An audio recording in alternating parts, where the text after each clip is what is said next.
Halo semuanya, kenalin aku Angela Noventian. Aku mahasiswi program studi akuntansi dari Universitas Pembangunan Jaya angkatan 2021. Di sini aku akan mencoba untuk menjelaskan dan memberikan sedikit tutorial berkaitan dengan pengolahan data dalam uji instrumen dan uji asumsi klasik pada aplikasi IBM SPSS Statistik. Video ini juga sebagai bentuk pemenuhan tugas pada mata kuliah Statistika Bisnis. Oke, kita langsung aja ke tutorialnya. Yang pertama, kita harus buka IBM SPSS-nya ini. Nah, selain itu kita juga harus menyiapkan data atau tabulasi data. Nah, di sini aku punya 5 variabel, variabel Y, variabel X1 sampai dengan variabel X4. Oke, kita langsung ke IBM SPSS-nya. Kita klik di New Dataset, double klik. Setelah itu akan muncul seperti ini, kita klik langsung ke variable view. Nah, nanti akan muncul seperti ini. Kemudian untuk di name, kita pilih di LA1, LA2, LA3. Nah, ini disesuaikan dengan Excel yang ada di sini. Misalnya untuk variabel Y atau line accounting, itu kita pakai variabel LA1 sampai LA8. Kemudian untuk variabel X1 itu continuous improvement, berarti kita pakai CI1 sampai dengan CI8. Dan seterusnya sampai dengan X4, yaitu just in time, berarti kita pakai JIT1 sampai dengan JIT8. Kita masukkan satu-satu ya.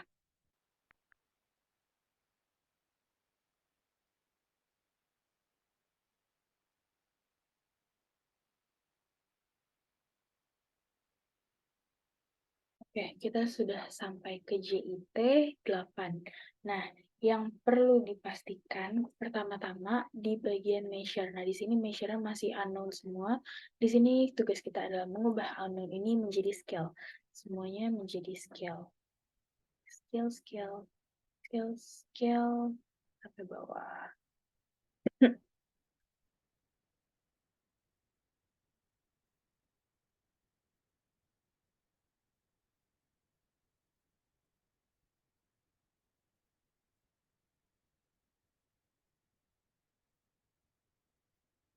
Setelah scale-nya 0, di bagian desimal, di sini semuanya masih 2. Dan kita harus memastikan desimal ini posisinya dalam 0.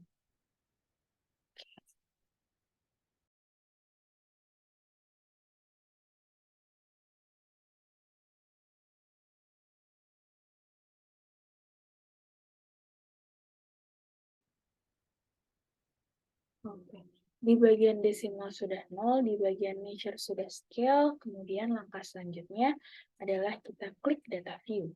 Kita kembali ke data view, nah di sini sudah muncul LA1, LA2, LA3, sampai 8, dan seterusnya. Nah di sini tugasnya adalah untuk eh, mengcopy dan kemudian mem-paste data-data yang dari Excel ke SPSS. Misalnya di bagian LE1 berarti kita ke variabel Y, di LE1 kita klik ini, kita bisa langsung semuanya dari LE1 sampai 8, kita drag sampai ke paling bawah, ketika R100, kita Ctrl C atau kita copy, kemudian kita ke SPSS, kita paste.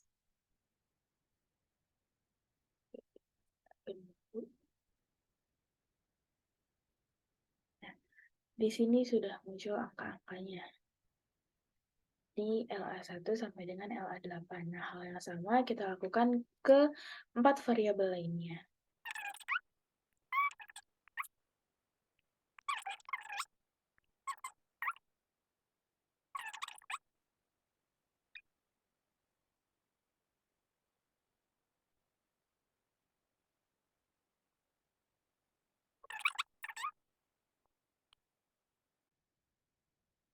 Oke, copy mengcopy sudah selesai. Sekarang kita sudah punya data-data ini dari LA1 sampai 8 sampai dengan JIT1 sampai 8. Kita sudah punya 5 variabel dengan beberapa data di sini. Selanjutnya, kita akan melakukan tahap yang disebut dengan uji validitas dan uji reliabilitas. Nah, untuk uji validitas dan reliabilitas ini bagaimana cara ceknya? Yang pertama kita klik analyze di sini di atas, analyze, kemudian kita pilih scale. Kita pilih scale, setelah scale kita pilih reliability analysis. Oke, nanti muncul tampilan seperti ini. Nah, kita misalnya mau memunculkan uji reliabilitas untuk variabel LA, berarti kita pilih ini LA 1, 2, 3, 4, 5, sampai 8, kemudian dipindahkan ke item. Oke. Nah, untuk model di sini dipastikan dalam posisi alpha, kemudian kita klik statistics. Nah, nanti akan muncul reliability analyze statistik yang perlu di checklist, dan yang penting untuk di checklist itu yang pertama adalah scale if drum deleted, kemudian correlation, kemudian di ANOVA table-nya kita klik none. Setelah itu kita klik continue. Kita klik OK. Nah, nanti akan memunculkan output berupa tampilan seperti ini. Di sini ada item total statistik. Oke, di sini juga ada reliabilitas statistik. Di Cronbench alpha-nya ada 0,648. Kemudian di Cronbench alpha based on standardized item, di sini ada 0,67. Kemudian di end of items-nya ada 8. Nah, di sini itu adalah untuk uji reliabilitas. Nah, reliabilitas ini fungsinya untuk mengetahui seberapa konsisten data yang kita olah gitu. Kemudian untuk memunculkan uji validitas itu di bagian item total statistik. Nah, di sini menampilkan uji validitas, jadi menjelaskan seberapa valid data yang kita kelola. Nah, sebenarnya hal yang sama bisa kita lakukan juga untuk variabel-variabel yang lain. Kalau tadi ini untuk yang LA, kita akan coba untuk yang satu lagi, mungkin kita coba untuk CI ya. CI atau di X1. Nah, ini sebenarnya kita ada pilihan, kalau misalnya kita close, ada pilihan untuk save. Nah, kalau misalnya kita mau save, kita klik yes. Oke, nah di sini bisa dipilih, boleh kita bikin folder baru aja. Kita tambah folder aja di sini untuk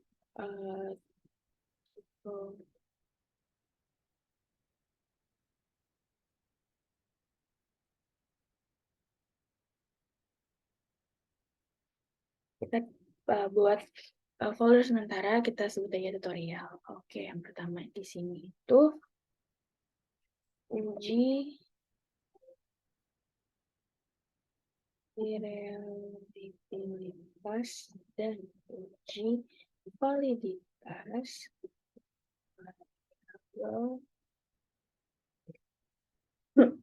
Kemudian kita save. Nanti bisa ke close. Nah, kita kan mau coba lagi untuk variabel yang kedua. Itu variabel X1. Kita ke analyze, kemudian ke scale, setelah itu ke reliability analyze. Nah, yang tadi di sini ini kita select, kita kembalikan ke sebelah kiri. Nah, nanti akan muncul lagi, kita ubah sekarang ke C1 sampai C8. Kita select, lalu kita oper ke items, setelah itu model pastikan alpha, dan klik statistik. Nah, di sini kebetulan masih sama, dia akan auto dengan apa yang sudah kita pilih sebelumnya. Jadi kita tinggal klik continue, setelah itu klik OK, maka akan muncul output yang sama seperti yang tadi. Nah, di sini di reliability statistics-nya ada angka Cronbench alpha-nya 0,832, kemudian dengan Cronbench alpha based on standardized item-nya ada 0,836, dan end of item tetap 8. Nah, kemudian untuk item total statistik ini di sini untuk memunculkan seberapa valid data yang kita kelola. Itu untuk uji untuk oke, di sini kita save juga, jangan lupa. Ini untuk kita save dulu di sini biar kita bisa langsung. Ini kita ubah jadi X1. Lalu di save. Nah, itu untuk uji instrumen dari data yang kita punya nih. Selanjutnya kita akan beralih ke analisis statistik deskriptif. Kemudian di new aja, setelah itu new data.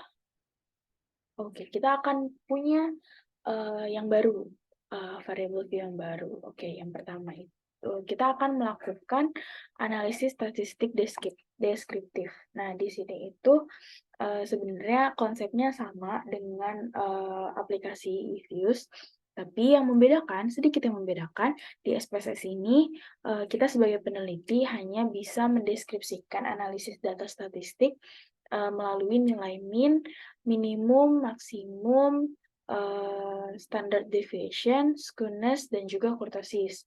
Nah, gimana sih cara mengimplementasikannya? Oke, yang pertama kita buka lagi tadi, klik file, lalu new, lalu di data. Nanti akan muncul tampilan seperti ini. Kita klik ke variable view. Oke, di variable view ini yang perlu kita masukkan kalau tadi itu adalah LA, LA, LA, atau CI, CI, CI, yang perlu kita masukkan di sini adalah variabelnya. Jadi Y, kemudian X1 sampai dengan X4. Kita coba ya. Y, X1, X2, X3, X4. Oke. Sama seperti tadi, di bagian desimal, ini kita pastikan angkanya 0. Ini nggak sebanyak yang tadi. Kemudian di measure-nya kita pastikan scale. Oke. Nah, kita udah punya variable view seperti ini tampilannya. Kemudian kita kembali ke data view. Nah, di sini berarti kan sudah bentuknya sudah Y, X1, X2, X3, dan X4. Nah, data yang harus kita masukkan, kita kembali lagi ke Excel, kita masih menggunakan Excel. Yang pertama untuk Y. Nah, Y ini yang harus kita copy adalah sisi tabel yang paling kanan.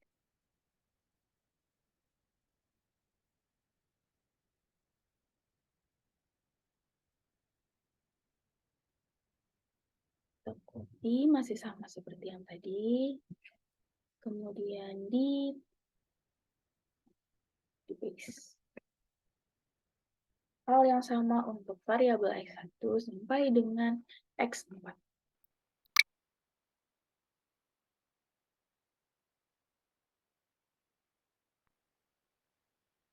Kita sudah memiliki dan kita sudah input data-data yang diperlukan dari setiap variabelnya. Langkah selanjutnya adalah kita akan masuk ke tahapan analisis statistik deskriptif. Yang pertama, langkahnya adalah klik analyze. Setelah itu deskriptif statistik, kemudian pilih yang deskriptif. Deskriptif. Nah, nanti akan muncul kotak deskriptif seperti ini. Sama seperti yang tadi, variabel-variabel ini dipindahkan ke sisi kanan, ke kolom kanan, atau ke kolom variables. Pindahkan semua. Kemudian klik option. Nah, karena seperti yang sudah saya jelaskan tadi, di analisis statistik deskriptif ini hanya bisa menampilkan min, standard deviation, minimum, maksimum, kemudian kurtosis, dan juga skewness. Nah, kalau sudah dicek semua, kita klik yang continue. Setelah itu kita klik OK. Nah, nanti akan muncul output berupa tampilan seperti ini. Yang pertama, kita harus melihat output dari si deskriptif statistiknya ini. Nah, di sini kita menampilkan nih minimum statistiknya berapa, kemudian ada juga maksimum statistik, lalu min-nya ada, standard deviation-nya ada, skewness-nya ada, dan terakhir kurtosisnya juga ada. Jadi, semua yang mau kita ujikan dan semua hasil yang mau kita tampilkan bisa ditampilkan dalam analisis deskriptif statistik ini. Kita klik Oke, atau kita bisa close ini dan lagi-lagi kita save. Di sini bisa ke analisis,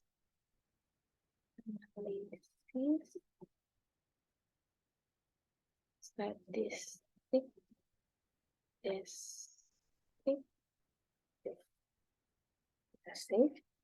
Nah, untuk analisis sudah selesai. Kemudian sekarang kita beralih ke step yang ketiga, yaitu uji asumsi klasik.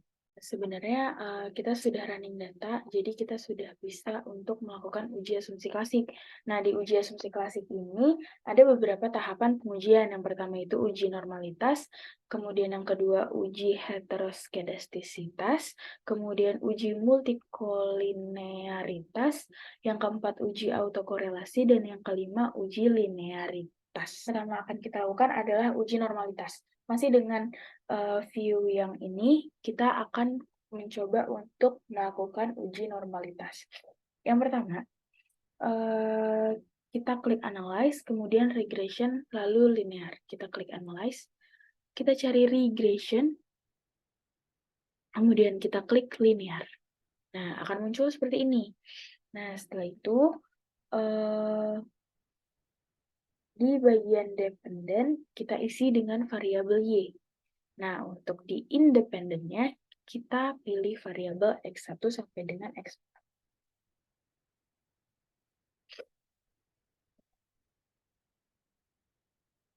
Nah, kalau sudah sesuai dependen dengan Y, independen dengan X1 sampai dengan X4, kita bisa pilih plots.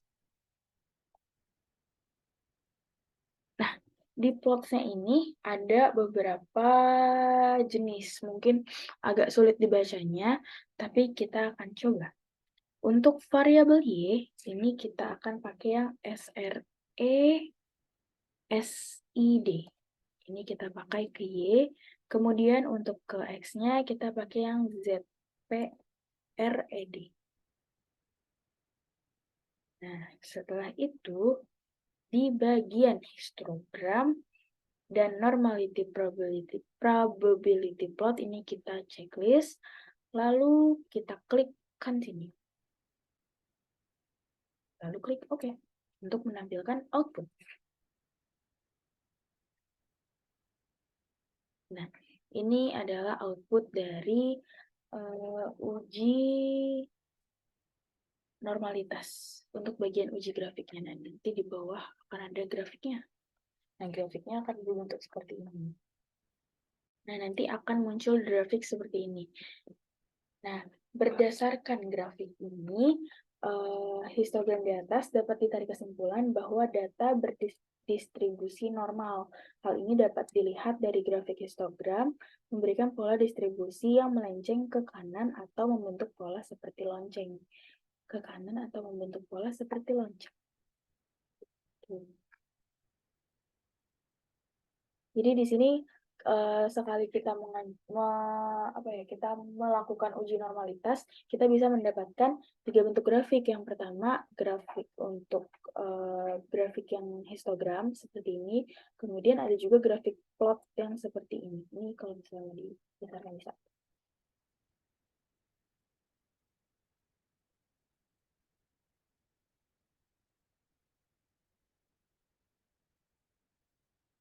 Oke, ini bisa kita kecilkan lagi. Nah, kita close dan lagi kita save. Kita save di uji normalitas.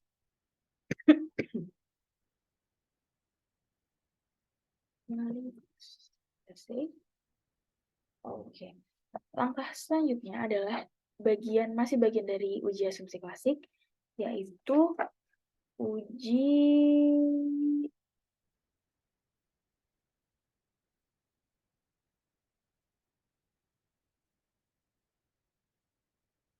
yang kedua itu adalah uji heteroskedastisitas. Nah, di uji heteroskedastisitas ini bisa dilakukan dengan beberapa cara. Yang pertama itu dari uji Glaser, uji Park, uji Spearman, dan uji scatter plot. Nah, kita coba dulu untuk uji Glaser. Kita klik Analyze, kemudian Regression lagi, kemudian ke Linear lagi.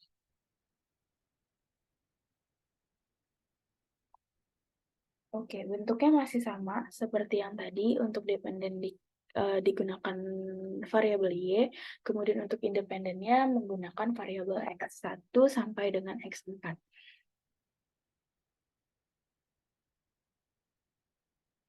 Kita klik save. Nah, kalau tadi kita klik plot, sekarang kita klik yang save. Oke, nanti akan muncul linear regression save, kotak linear regression save. Nah, yang perlu di checklist itu yang pertama, ada unstandardized, kemudian bagian-bagian lain distances, influence statistik, prediction intervals, coefficient statistik, ini nggak perlu di checklist. Nah, kalau sudah diklik continue, lalu klik OK. Nah, di sini sudah bisa langsung muncul output dari uji yang pertama, yaitu uji Glaser. Di sini ada ANOVA, ada koefisien residual statistik, nah chartnya juga ada. Kita ada grafik, kemudian ada yang plot, dan ada yang scatter plot. Oke.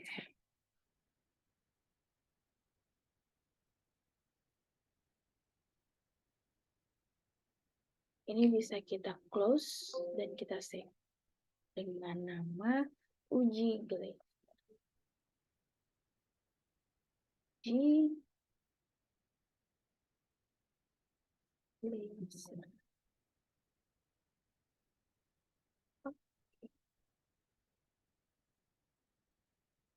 Nah, mungkin ada yang berbeda nih dari tadi. Tiba-tiba muncul res1. Nah, ada variabel baru namanya res_1. Nah, kita klik coba di transform. Kita klik transform di atas sebelahnya analyze. Kemudian klik compute variable. Nah, nanti akan muncul kotak compute variable seperti ini. Nah, pada kolom target variable, di sini ketik res2. Res2 pada kolom numeric expression, kita ketik ABS underscore res. Terus buka kurung res underscore 1 tutup kurung. Kemudian kita klik OK.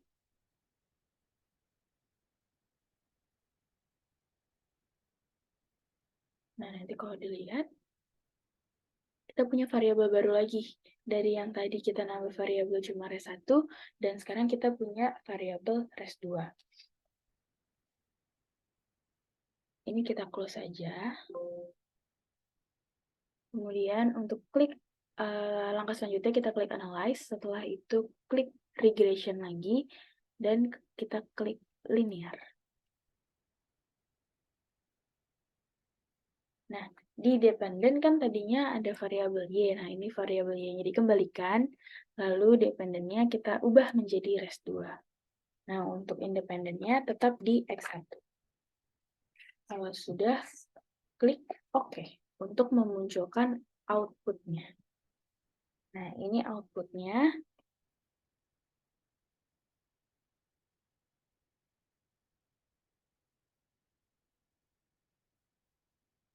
Ini bisa kita close.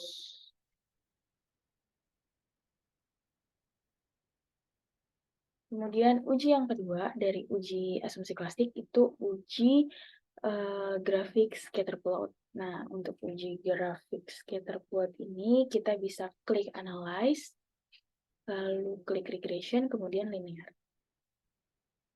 Nah, dari dependen yang tadi res2, kita kembalikan lagi res2-nya dan kita kembali menggunakan variabel Y untuk dependennya. Nah, setelah itu kita klik plots. Nah, ini dipastikan Y-nya itu SRESID, kemudian untuk untuk X-nya ZPRED.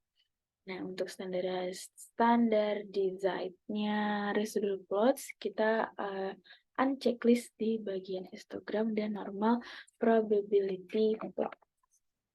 Nah, setelah itu kita continue, kita oke, dan akan muncul output-nya. Nah, karena di sini scatter plot, jadi kita bisa concern ke scatter plot di bagian scatter plot ini. Nanti akan muncul bagian seperti ini. Tuh. Kemudian yang ketiga, ini kita close saja. Karena nanti cara memunculkannya sama. Nah, di sini sudah muncul lagi nih, res 3. Oke, uji yang ketiga adalah uji multikolinearitas. Nah, uji ini itu sebuah situasi yang menunjukkan adanya korelasi atau hubungan kuat antara dua variabel bebas atau lebih dalam sebuah model regresi berganda. Nah, cara memunculkannya itu bagaimana?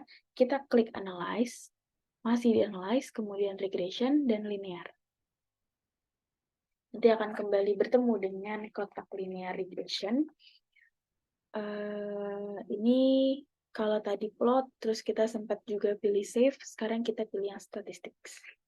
Nah, di statistik ini kita ada beberapa hal yang harus kita checklist. Antaranya, di estimates, ini di unchecklist, kemudian di model fit ini di unchecklist. Yang kita checklist adalah deskriptif dan juga collinearity diagnosis. Kalau sudah, kita klik continue, kemudian klik OK. Di bagian correlation, nanti akan muncul output seperti ini.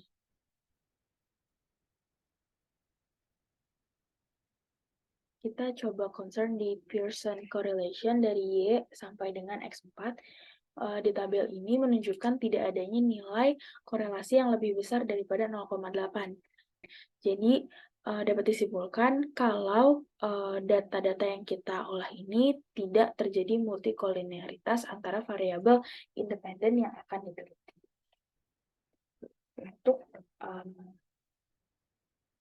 Ini untuk output-output yang lain, ada residual statistik, ada collinearities diagnostik, ada koefisien, model summary, variable entered atau removed, dan lain-lain. Nah, di sini juga masih menampilkan grafik berupa scatter plot dari dependen yang variabelnya Y. Mungkin itu sedikit tutorial yang bisa saya sampaikan pada video kali ini. Kurang lebihnya saya mohon maaf, dan terima kasih.